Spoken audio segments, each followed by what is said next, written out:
A question that I get an awful lot from people is, how are you able to do what you do as a disabled person? And the simple answer that I give is, I don't worry about what I don't have, I worry about what I do have, and I do something with it. So, for instance, this is not a functioning right hand, but this is a very good functioning left hand. So, I do things with this hand.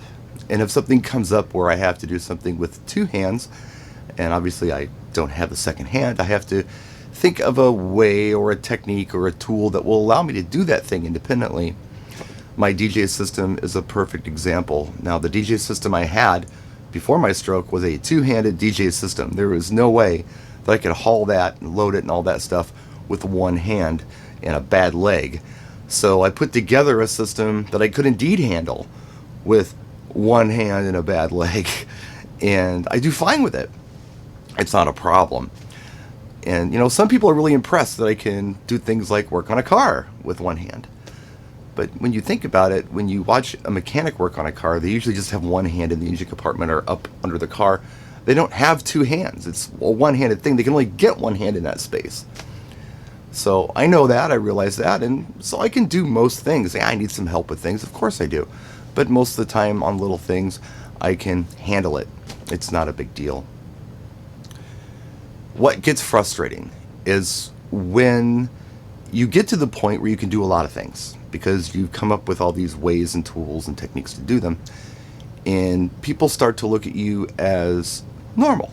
Oh, well, he can do things. They don't want to think of me as a disabled person, and I really do appreciate that. I like it that people don't try to treat me special. You know what I mean? However, what they don't understand is I can't always do things the way they do things. So if someone were to say, hey, can you dig a hole over there? And I look over there and I say, I can't do that. They'll say, well, why can't you do it? I've seen you dig holes before. Why can't you dig that hole? It's like, well, I use a special shovel when I dig a hole. I can't dig a hole with your shovel. Does that make any sense to you? I don't mind it when people ask me if I can do things, and the answer from me is no, and they accept it. Oh yeah, that's right. He's only got the one hand. He probably can't do that. It's nice that they ask. I don't mind that at all. I like it when people expect that I can do things.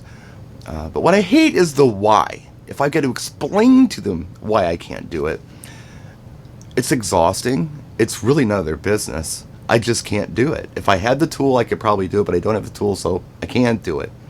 What a lot of people don't realize is there's a lot of thought that goes into certain things, such as walking.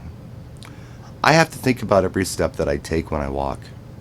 So if I'm walking in a straight line, every time I lift that right leg up, I got to think a little higher, because if I forget to think that, then I'll stumble because I don't get the leg up high enough.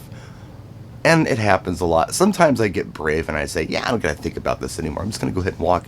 No, I can't do that yet. For some reason, I'm not able to do it. And it's really exhausting when there's obstacles in your way. Like if I got to walk through a room like this one with a lot of stuff in it, it's tired. It's tiring. See, I screw up words sometimes too. I'll just leave that in there.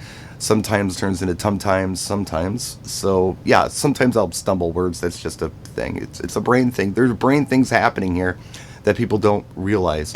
I do have a little bit of problems with that, but it's not terrible. I mean, multitasking is rough.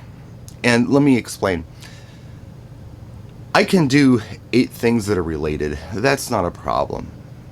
What I can't do are 2 unrelated things.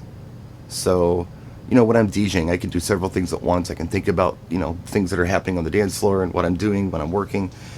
Or when I'm working on a car, I can pretty much do that, no problem. This is all car-related stuff. I'm thinking about all these things. But if I had to think about the car and DJing at the same time, I can't do it.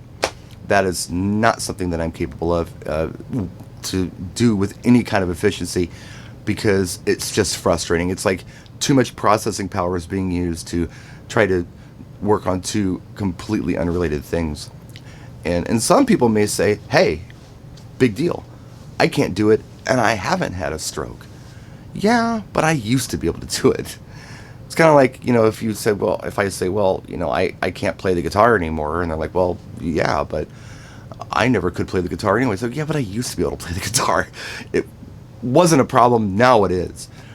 I don't know if this vlog makes any sense, but I just want to give you a little insight on what it's like and how I'm able to do things. And I do appreciate it that people just expect that I can do things.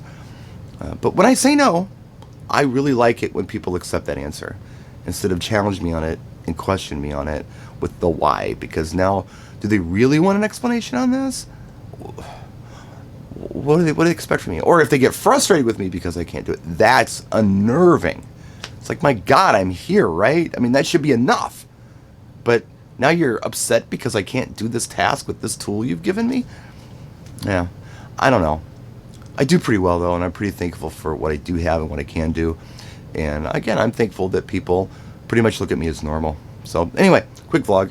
Hope this made sense. If you haven't had a stroke, please watch it. It gives you a little insight on what it's like to live like me, if you cared.